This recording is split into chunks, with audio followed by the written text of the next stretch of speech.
जी नाज़रीन, our news में खुश आमदीद कहते हैं। गुलाम अब्बास पताफी की रिपोर्ट के मुताबिक गुजरावाला के इलाके खानका डोगरा में गुज़श्ता रात वैन नहर में गिरने से 11 अफराद के जाँ बहक होने का मामला। जाँ बहक अफराद की नशों को नवाई इलाका किला दीदार सिंह मुंतकिल कर दिया गया। तमाम अफराद की नमाज जनाजा 10 बजे मकामी कब्रिस्तान में अदा की जाएगी। खानका डोगरा में गुज़श्ता रात वैन नहर में गिरने से 11 अफराद जाँ बहक हो गए। 11 अफराद की नशों को नवाई इलाका किला दीदार सिंह मुंतकिल कर दिया गया।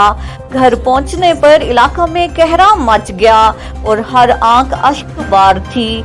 जाँ बहक होने वालों में 7 बच्चे और 3 खवातीन शामिल थी, जिनमें 42 साल अफजाल, उसकी बीवी वालदा, 40 साल बहन मदिया, 17 साल अबू हुरैरा, 15 साल सहद, 10 साल हुसैन, 8 साल हसन, 13 साल सुबहान, 12 साल रेहान और 3 साल अजन फातिमा शामिल थीं।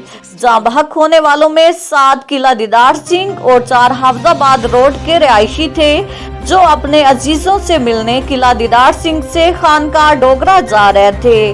जाँ बहक होने वाले तमाम अफराद की नमाज जनाजा 10 बजे मकामी कब्रिस्तान में अदा की जाएगी।